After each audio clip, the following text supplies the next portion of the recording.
今天的话题是巴菲特如何使用股息投资成为亿万富翁。他被普遍认为是有史以来最棒的投资者之一，资产净值高达1000亿美元。如果你看过这个频道的其他视频，应该知道巴菲特和他的搭档芒格的经历有很多值得学习的地方。他们的成功很大程度上来自于对具有竞争优势的公司的投资和长期持有。即使伯克希尔选择不派息，但他们持有的相当一部分股份是派息的。他的投资每年产生超过50亿的股息收入。在这支影片，我将解释巴菲特的巨额现金收入如何让他在许多股票上的投资持续赚钱翻倍。这一集我想向大家介绍巴菲特的长期投资策略是如何产生巨大的股息收入的。我相信大家都知道他是价值投资者，这种投资策略包括挑选股价低于其内在或账面价值的股票。因为芒格后来的加入，之后的策略受到他很大的影响。Warren hasn't needed much enlightenment, but we both kept learning all the time, so that the man we were 5 years earlier was less sensible than the man who ultimately was there. And See's Candy did teach us both a wonderful lesson, and it'll teach you a lesson if I tell you the full story. If See's Candy had asked $100,000 more, Warren and I would have walked. That's how dumb we were at that time. 10,000 more. And one of the reasons we didn't walk is while we were making this wonderful decision, we weren't going to pay a dime more. Ira Marshall said to us, "You guys are crazy. There's some things you should pay up for, quality, business quality, and so forth. You're underestimating quality." Well, Warren and I, instead of behaving the way they do in a lot of places, we listened to the criticism. We changed our mind. And that is a very good lesson for anyone. The ability to take criticism constructively is well, think of all the money we made from accepting that one criticism. And if you count the indirect effects from what we learned from buying C's, you can say that Berkshire's been built partly by learning from criticism. 这就是为什么放弃十斯糖果会是个错误的原因。1972年，他们以2500万美元买下了整间公司。那一年，公司的销售额大约3100万美元，税后利润200万美元，业务需要800万的营运资金才能运营。根据巴菲特对十斯的估值，他不愿意支付超过2500万美元的出价。截至2007年，十斯已经为伯克希尔赚了13亿美元的税前收入。同一年，十斯的销售额3.8亿美元，税前利润超过8200万美元。巴菲特每年在十斯上的初始投资新增了3倍多。基于这一点，他是否多支付了1万、10万甚至100万是完全无关的。2019年，巴菲特表示，十斯的税前利润已高达20亿美元，而这家公司仍然是伯克希尔的摇钱树。所以这类型的公司一直是巴菲特努力寻找的。十斯通过显著的品牌和客户忠诚度建立了竞争优势。巴菲特曾表示，在企业中寻求的是稳定行业的长期竞争优势。如果这伴随着快速的有机增长，那就太棒了。但即使没有有机增长，这样的公司仍然是值得持有的。这样就可以从企业获得丰厚的收益，并用这些钱买其他类似的公司。这正是他用十斯糖果做的。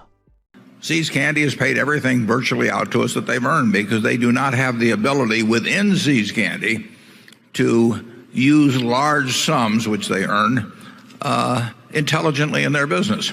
So it would be an enormous mistake for See's Candy to retain money. So they distributed Berkshire, and we hope that we move that around in some other area where that dollar becomes worth $1.10 or $1.20 in terms of present value terms. If See's Candy were a standalone company, we would simply pay out a lot of the earnings, practically all of the earnings and dividends, just like we do now, except it goes to Berkshire.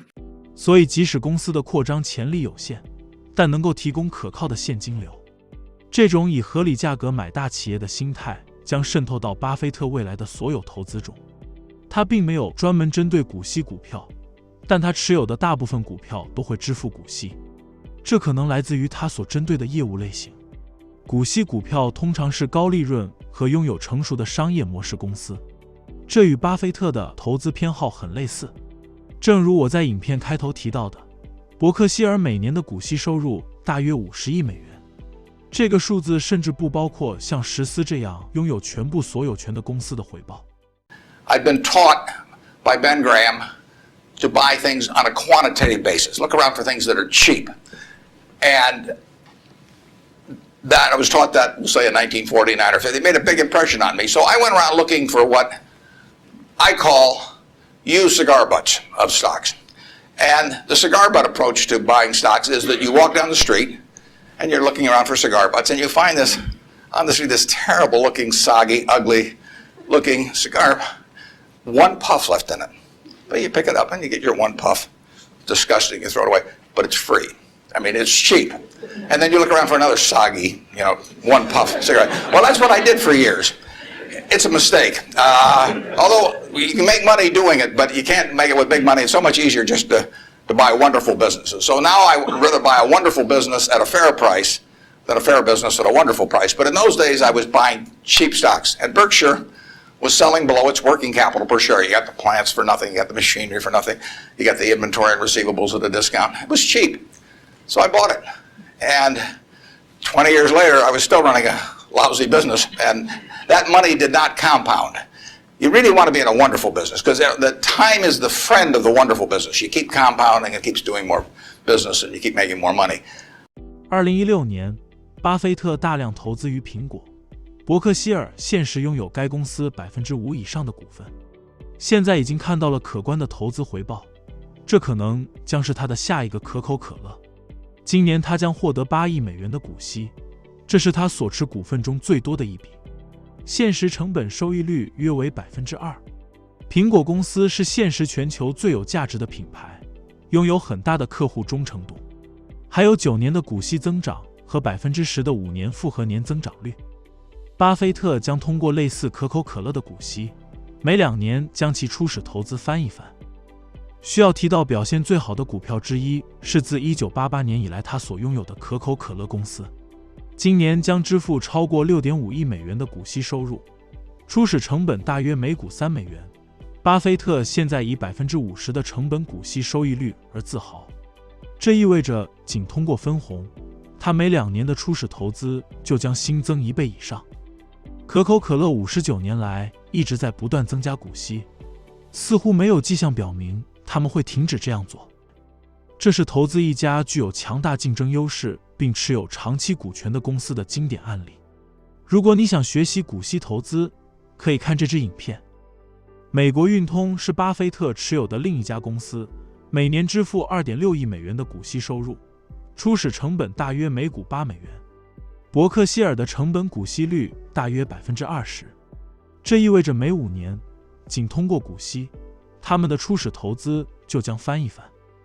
巴菲特还有许多其他股息股票，成本收益率都非常高，这是通过投资的长期性质实现的。信用评级风险评估和资料分析公司穆迪是巴菲特的另一棵摇钱树，今年将支付超过 25% 的股息收入，初始成本大约每股10美元，现值5000万左右，所以每4年的股息就使其初始投资翻一番。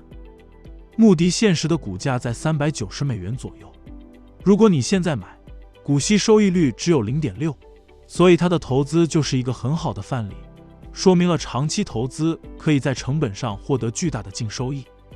其他值得注意的投资，比方美国银行支付7亿美元的年度股息，卡夫亨氏支付5亿美元，富国银行支付6亿美元，这些只是巴菲特投资组合中众多股息股票中的一部分。这里主要学到的是，当你投资于具有长期永续竞争优势的公司时，你可以获得巨大的成本收益和巨大的回报。我希望这支影片能提供一些有用的点子。如果你喜欢这类型的话题，请在评论中告诉我。